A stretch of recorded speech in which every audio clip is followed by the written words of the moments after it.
こんにちは、上須賀生です。ご無沙汰しております。約1年ぶりですかね。1年ぶりの、リアクション動画、レビュー動画になります。今回は、ディマッシュ、リクエストをいただいている中からですね、The Story of One Sky っていう、一つの空の物語という、曲を、拝見しようと思います。ただこれ、13分だもんな。うまくいくかな、俺。わかんないけど。とりあえずは、ちょっと、聞いてみましょうか。こう。The Mash. Could I bet again?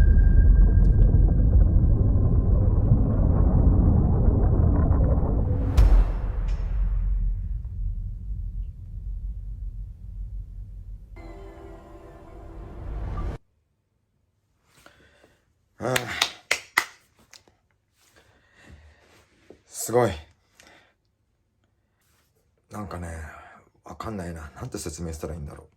う。まずこれはあれですよね。メッセージソングです。もう壮大なメッセージソングです。今僕らが抱えている問題、に対する、ディマッシュがディマッシュなりに考えて、それで作り上げたメッセージソングなんですけど、もう僕はもう、ご存知の通り日本人なので、日本の文化で育っています。で、今起こってる、もうこれはダイレクトにメッセージを送りたいっていうのは多分もう、皆さんご存知の通り、ウクライナと、ロシアとの、戦争と呼ばれている争いの、ことに対して、今人類が置かれている、状況や問題とかをですね、メッセージとして、届けようとしている作品だと思うんですが、まず理解をしないといけない、お互いを理解をしないといけないということもあってですね、YouTube に古典ラジオっていう、歴史を解説してくれる、歴史をわかりやすく説明してくれる番組があるんですよ。で、そこでですね、ウクライナとロシアとの関係をですね、すっごく長いんですけど、でもすっごくわかりやすく、そして、客観的に、その解説している方の感情とかをなるべく削ぎ落として、とにかく事実を史実に基づいて、教えてくれる番組が、古典ラジオという番組がありまして、そこでいろいろロシアとウクライナとの、関係をですね、知ることができたんですね。やっぱり僕が育っている文化とはまた違う考え方を持っている人たちなので、はあっていう、本当になるほどっていう。で、今置かれてる、今どうしてこういった戦争が起きたのかっていうことも、そのきっかけになることもですね、ちゃんと、その番組の中で教えてくれています。キエフ公国と呼ばれる、国の、その始まりから、解説してくれてるんですよ。日本で言うと、聖徳太子、飛鳥時代の、出来事、そこからも掘り下げてくれているので、そこをちょっと参考にしてですね、ちょっとこの、作品の感想を考えようかと思っているんですが、さあちょっと見てみましょう。最初から。これで、えっ、と、この作品自体はですね、4部、起承転結で、構成されている作品だと思って、で、まず始まりは、これは現在なのか、いつの時代のこと現在なんでしょうね。現在、わかんない。とりあえず、ある時間から始まってるっていうそんな感じから、ストーリーが始まります。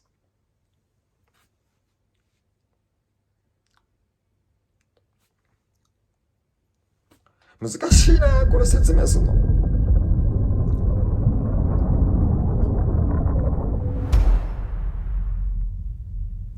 俺が感じたまま言うだけだよね、もう、ほんと。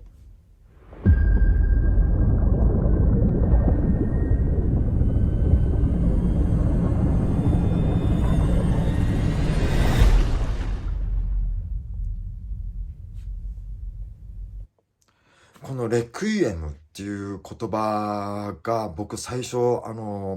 すごく印象に残ったんですね。鎮魂歌、要は魂を鎮めるっていう、なんだろうな、魂を鎮めるっていうことにもいろいろな方法がある。魂を鎮めるためには、まず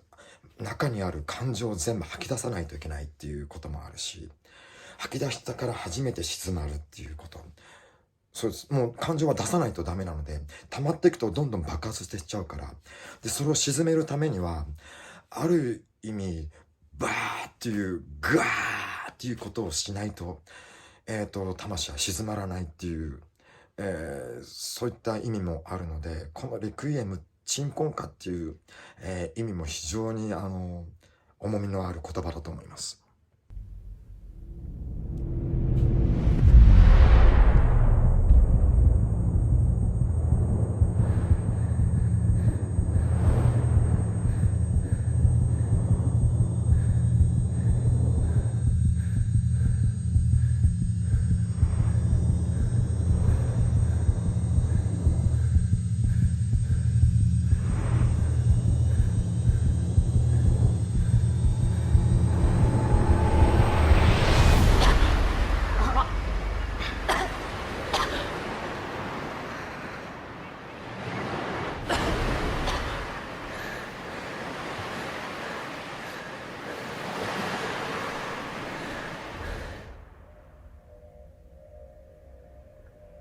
The story of one sky of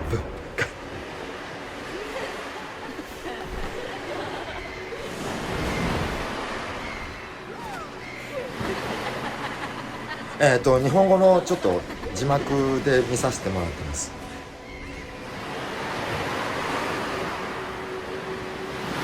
いや、翻訳本当ありがとうございます。これはすごい助かった。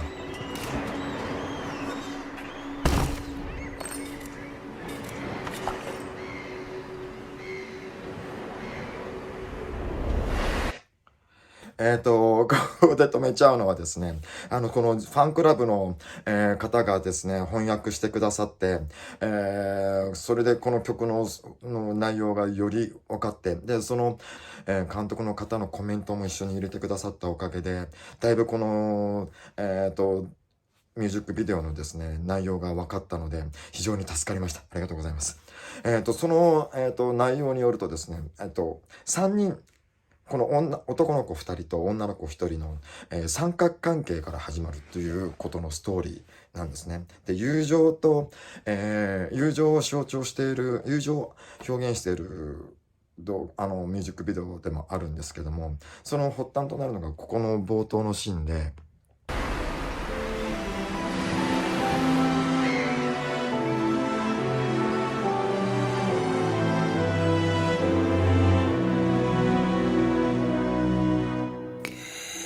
Believe what's happening at all. Eyeballs crazy, we reborn to fall. We are the reason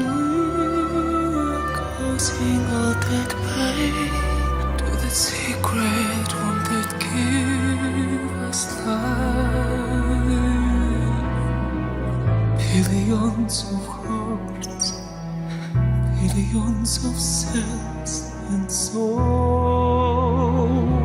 and dreams, billions of lives shouldn't ever turn to senseless horror, so tears and blood.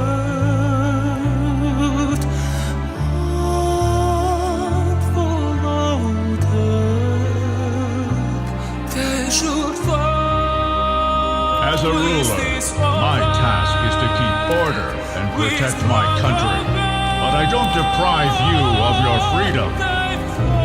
The world is open for me, and I want to give it to you. ここのシーンが、まずそのさっき言ったその三角関係ね、子供たち、女の子一人をめぐっての、三角関係だということで、で、その中で、ペンダントを交換するシーンがありますよね。で、そこのペンダントっていうのが非常にポイントになってくる。これはもう皆さん多分もうお分かりだと思うんですけども。で、そのペンダントの形が4なんですよね。4。4という言葉はですね、いろんな意味があるんですが、要は正方形を意味するものでもあるので、現実世界だったりとか、あとは、そういった、なんかこう、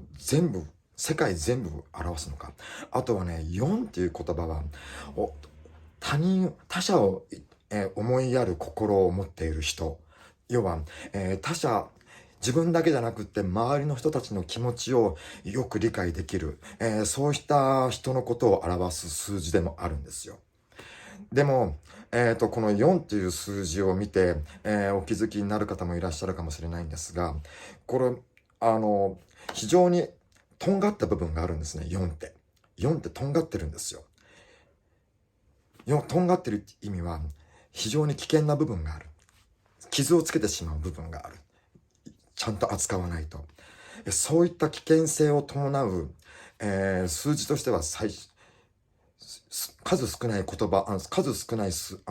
字なんじゃないかな。4っていう言葉は。非常に温かい言葉であるけど、とんがってる部分だけ危険性があるっていう、そういった、意味を含めているものなんじゃないかなと。で、その4を持っているペンダントを持つ3人の物語になってくる。そんな風にも感じます。Just is here. Can we balance all that of your regret? Our future, is it possible to say? So when all the words and Bibles falling, we decide to stop the draining. We decide to follow them.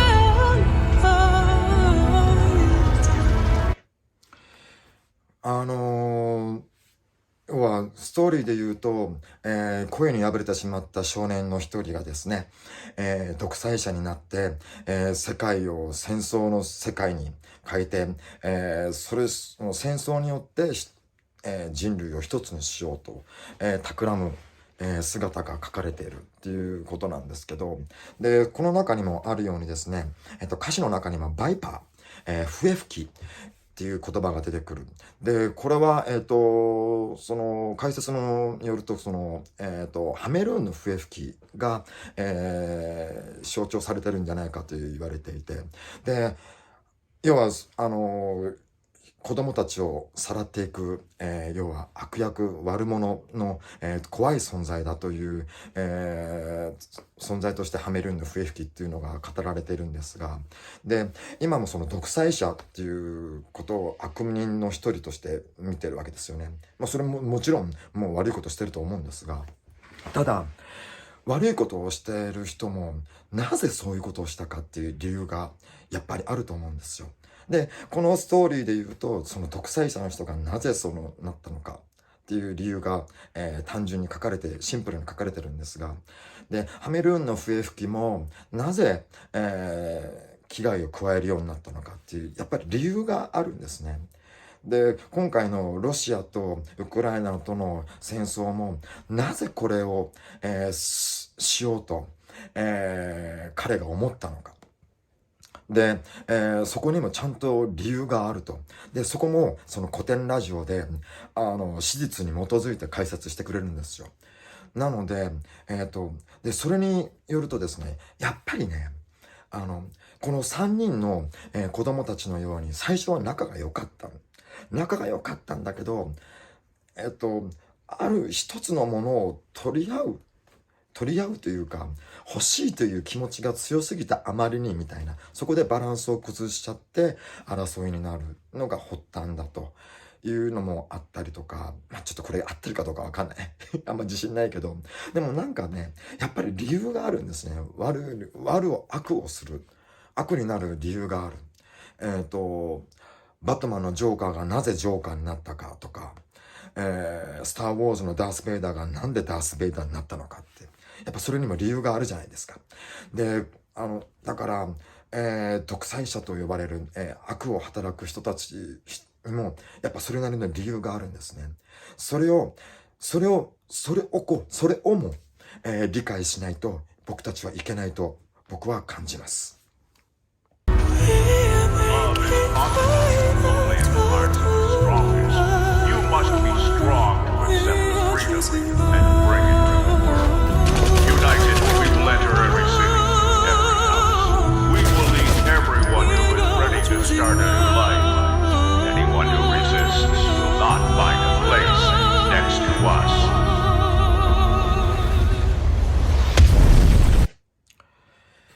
こういう歌を歌うディマッシュは美しいですね。本当。今回、聞いてて思ったのは、こういう歌をですね、こういうスタイルで、こういう表現でできる人っていうのは、ディマッシュ以外にいないと、僕はもう本当に、シンプルに思いますね。ディマッシュだからこそできる、荘厳な作品だと、思っています。もう最初はもう、抑えめに、美しい、この高音でですね、歌っていく。これが木の部分ですね。起承転結の木の部分。そして小の部分はですね、より、スケールの大きい歌い方で、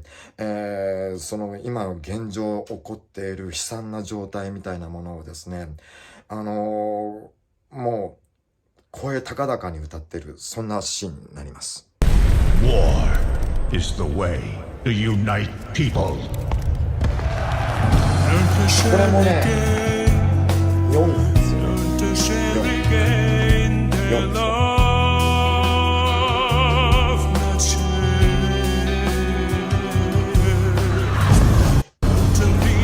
マーシャルが入っちゃった。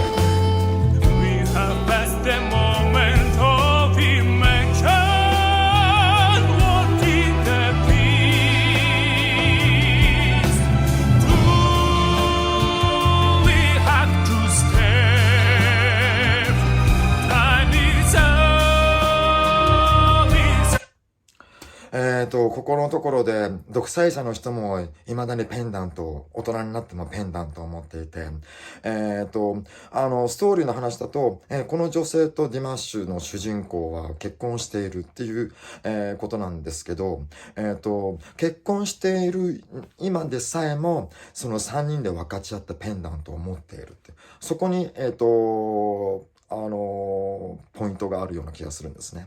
お互いの2人だけで分かち合うものがあるはずなんですよ。愛し合っている2人だったら。でも3人で分かち合った、ペンダントを未だに持っているっていうのが、やっぱり、なんだろうな、お互いの絆みたいなものを、表現してるんじゃないかなと思うんです。で、やっぱり手に握った時には、やっぱ尖った部分はやっぱ避けてますよね。怖いから。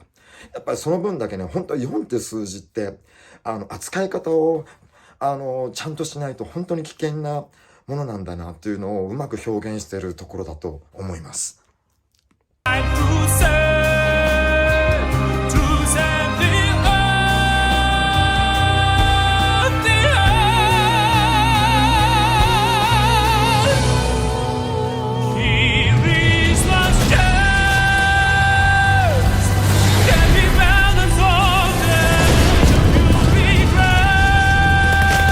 てか、なんかさ、なんか撮影すごくないですか？もうボンボンなんか、お金かかってるよね。これ、すごいお金が。ちょっと、ここで急に下世話な話になっちゃったら、ちょっと恐縮なんですが。いや、でも戦争映画ってすっごいお金かかると思うんですよ。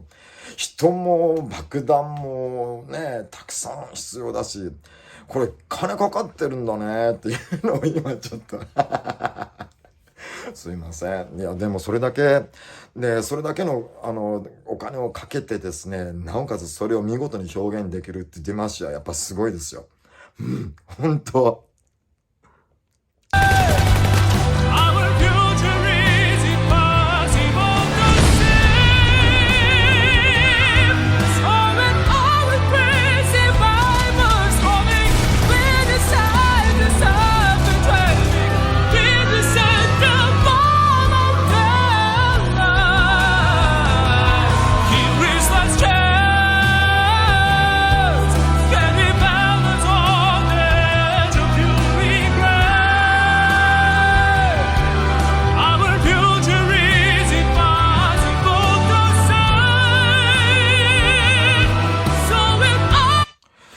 今このシーンとかで、ディマッシュとその独裁者が戦ってるってことは、最初のシーンではみんな一緒、三人一緒だったのが、今敵になってるっていうことなので、やっぱり最初仲良かったのが何かをきっかけにして仲が分裂してしまったっていうところを表現してるから、なんつうんですか。やっぱりウクライナとロシアの関係をイメージしてしまう僕がいたり。でもね、それだけじゃなくって世界中今も争ってるとこってたくさんあるじゃないですか。で、そのことも一緒に考えて表現しているものだと僕は、思います。ただ単にウクライナとロシアとの関係を言ってるのではなくって、戦争そのものでどれだけ悲惨なことが起きているかっていうのを表現している、シーンだと僕も感じます。Crazy Bibles falling, we decide to stop the trading. We make it final, don't problem to us. Just our final, don't problem to us. We are choosing love.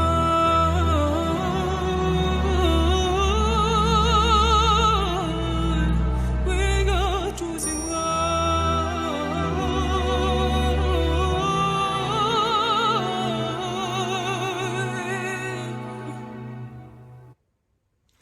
今のシーンは、起承転結の章を表すところで、章が終わる間際のところで女の子が出てくるんですよね。で、この女の子はおそらくもう主人公、ディマッシュの主人公の、その女の人と間に生まれた娘さん。で、多分言い争ってる部分っていうのは、多分その独裁者の生まれ故郷になるのかな。で、そこを攻め込めっていうようなことを言ってるんじゃないかとも考えます。そこで育っている、子供たち、もう最終的にはもう一番仲良かった友達の娘を殺すところまで行っちゃったっていうような、究極の部分。で、そこで次に起承転結の点でね、僕はもうこの点がね、もうね、なんつうんですか。ちょっとディマッシュのこの、作品の中のもう一番の見どころだと僕は思うんですね。ここはね、僕は何度も見ても胸が詰まるぐらい、すごい、なんかね、すっごくこう胸に突き刺さるシーンがこっから始まります。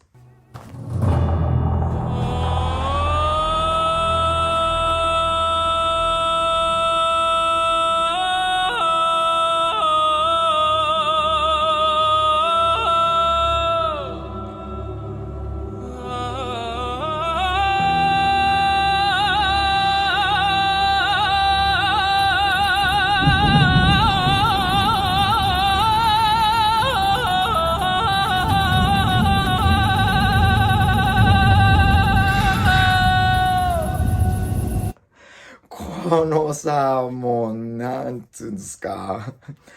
カザフスタン民謡を、こう、もう、ルーツに持ってるディマッシュの、もうね、もう、なんつうんです。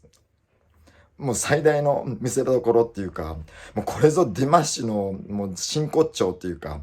もう、歌声が素晴らしいのは、まず一つあるでしょ。それがまず一つあって。で、ここの詩の、またその歌声のおかげでですね、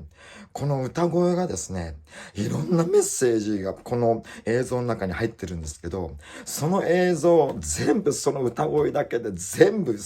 歌声が全部引き受けてるような感じ。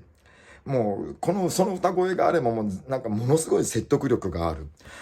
そういった本当にディマッシュならではのシーンですね。で、ここのシーンが何を言いたいかっていうのは、やっぱりこの歌声も代表するように、アイデンティティだと僕は感じるんです。自分の持っているルーツ、自分の持っている環境、自分の育ってきた歴史とか、自分の個人としてのアイデンティティをまず認めた上で、でもそれを認めるためにはまず他者も認めないといけないっていう。で、他者のそのアイデンティティも認めた上で初めて平和が、訪れるっていうことを、表現していると解説にも書いてあったので、それを本当にここで表してるんですよ。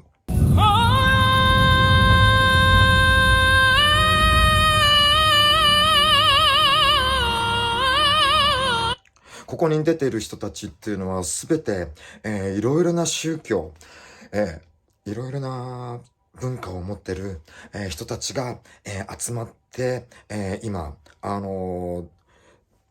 こかに向かっている、そういったシーンなんですけれども、だからですね、さっき僕は悪人のことを話しましたよね。悪人だったら悪人の悪いことをする理由がある。それを理解する必要があるっていう。そこにもつながると思うんですね。まず他者を理解して、他者を尊敬、他者を尊重した上で、理解した上で、自分をも理解していかないと、本当にバランスっていうのは保たれない。平和っていうのはまさしくバランスだと思うんですよ。そのバランスを保つためには、お互いのことを本当に思いやりながら、4の気持ちを持って、いかなきゃいけないっていうところ、そこの、最も人間的な部分を表現している部分だと思います。なんか、わかるかなこれ。俺の言ってること。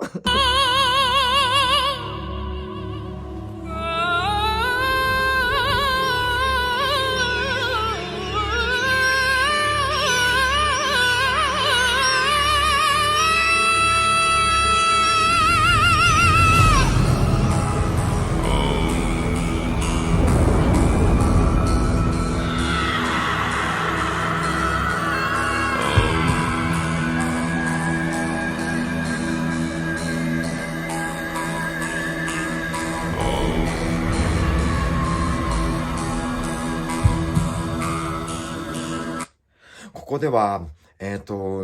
今までの歴史とかも含めて表現しているような、印象を持ちます。っていうのは、僕ら日本人はずっと島国で育っているので、他の文化を触れることっていうのはまず、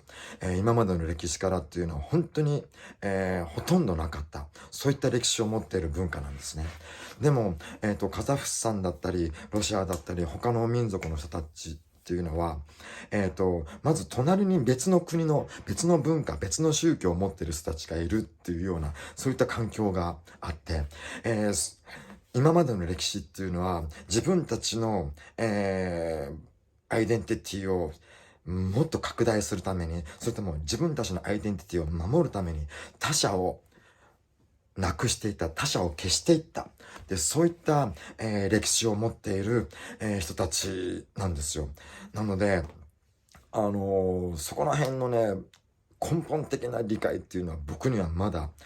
難しいところはあるんですが、ただ、お互いを理解しようとする部分は確かにあったのかもしれない。でも、それを理解して共に歩んでいくのはすごく大変なんだよっていうことも、この中に含まれてる気がするんです。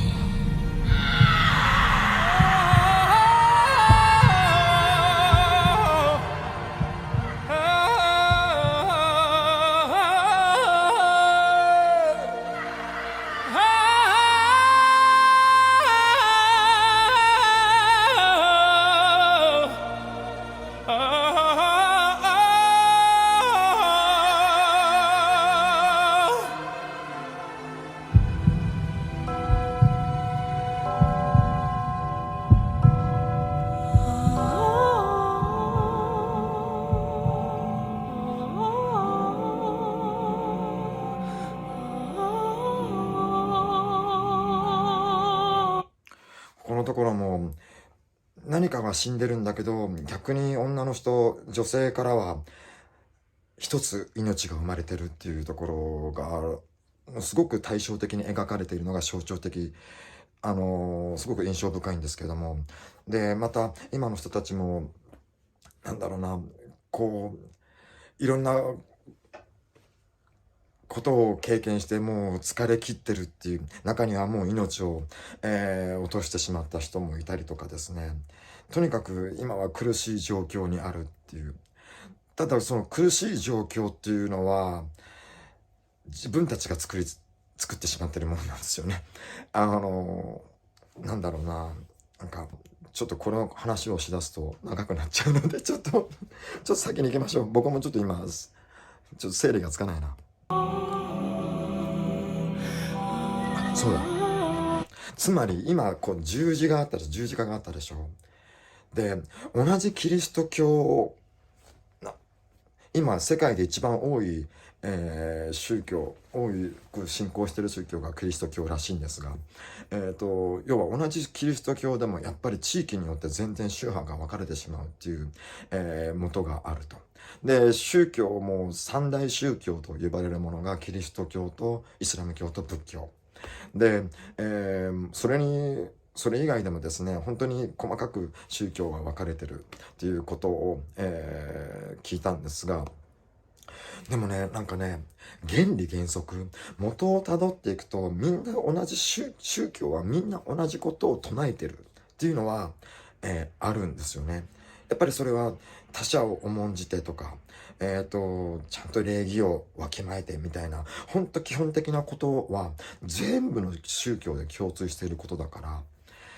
で、その宗教は、その地域のその生活に根付いて発展していくと、やっぱり地域それぞれの価値観が生まれてくると。でも根本的なものは一緒だから、そこを理解する必要は、理解しないといけないんだよね。そこでね、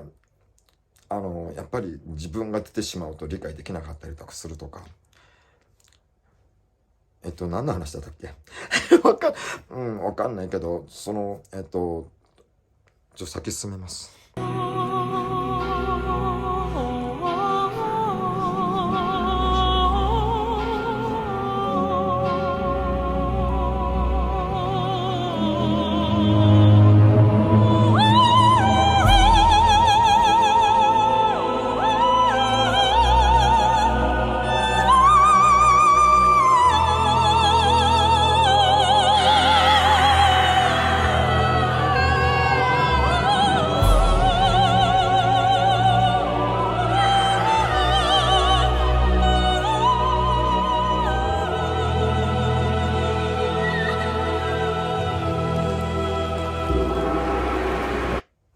で、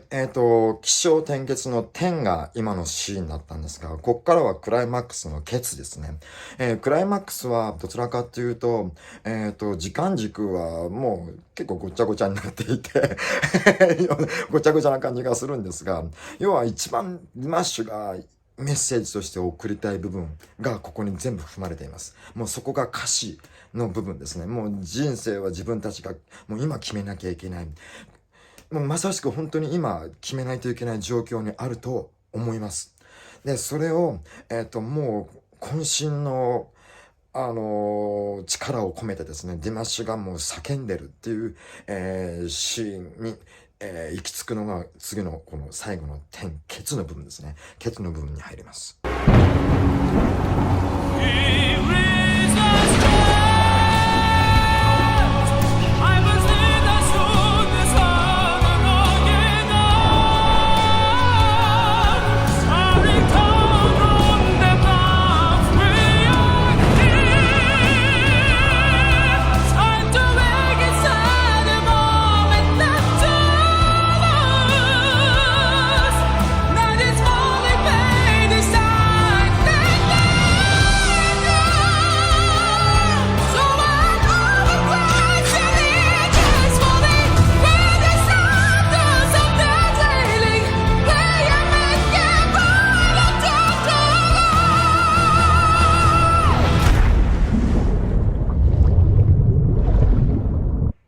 このシーンもね、結構、印象深いところで、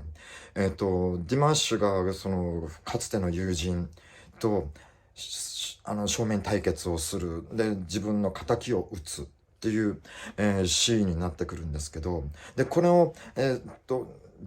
こう、撃ってですね、恨みを晴らしたっていう、恨みを晴らした、そうですね、恨みを晴らしたことになるんだよな。で、そうなってなるんだけど、で、デマシ自身も殺されてしまうわけですよ。で、僕、最初これは、その、独裁者の、手下たちが、殺したのかなと思ったんですが、この後見るとそうではなくって、多分同じように、戦っている、同じように独裁者を狙っている人たちによって、殺されてしまったような風に見えるんですね。で、つまり何を言いたいかっていうと、やっぱり、正面対決している人っていうのは、あくまで1対1のことで、周りの人にとっては、なんだろうな、争ってるものには変わりない。要は小さな戦い、もう戦争も、大きな戦争も、ちょっとした小競り合いも、周りから人を見たら一緒なんですよ。何が言いたいかっていうと、だから、要は小さなものから大きなものに発展しちゃうから、一番大事なことは、なんだろうな。こうすると本当になんかね、説法臭くなっちゃってなんか嫌なんだけど、だからまず小さなことから大事にしていかないと、大きな平和にはつながらないっていうような、そんな気持ちがするんですね。で、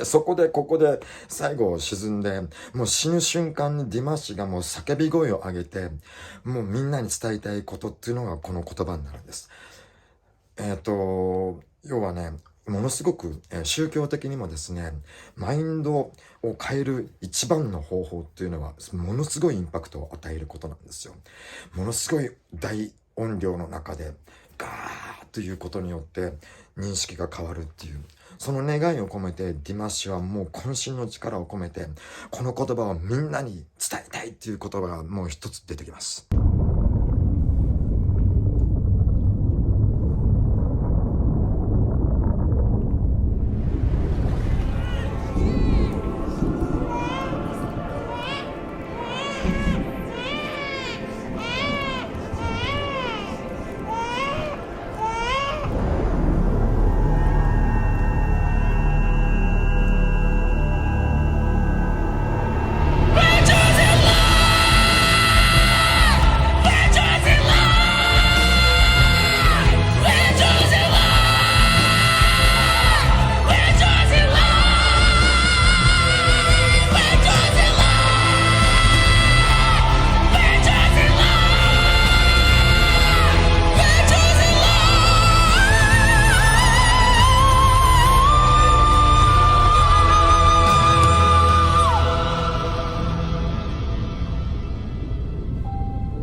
やっぱディマッシュすごいですね。なんだろうな。ささやかなストーリーの語りをすることもできるし、もう本当にこう苦しみをぐわーっと表現することもできるし、で、荘厳のメッセージをですね、朗々と伝えることもできる。その反面、もう泣き叫ぶように、もう本当に今危険なんだから、今こそやらないとダメだぞっていうアラームを出すこともできるっていう、このディマッシュの表現力は圧巻です。いやー、素晴らしい。で、最後、要は結局多分おそらくディマッシュお父さんも死んじゃうし、産んでくれたお母さんも死んじゃって、多分男の子、一人だけ残されてる。で、残された男の子にまたペンダント、4のペンダントを託されてるわけですね。で、そこで、ラストに締めくくるんですが、この4の使い方を次の世代はどうやっていくかっていう、そこに繋がっていくような気がします。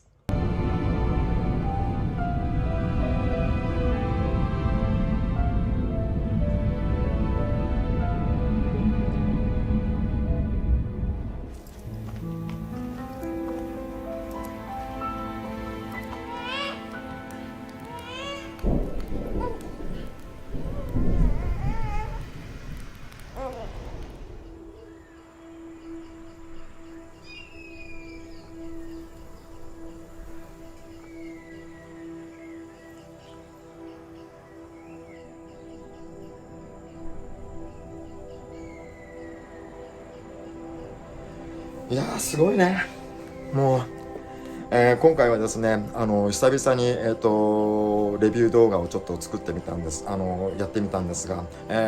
もう、ものすごい力作をちょっと扱わせていただいて、僕も途中で何言ってるか分からなくなっちゃったんですが、まあでも、やっぱりディマッシュすごいですね。やっぱディマッシュだからこそこういったメッセージをですね、なんつうんですか、こう嫌味なくというか、もう説得力のある、力で僕らに歌いかけてくれる、そういった作品をですね作ることができるっていう、そんな感じがしました。ありがとうございました。僕の動画もここの辺にあるので、よかったら見てやってください。ではまた次回お会いしましょう。さよなら。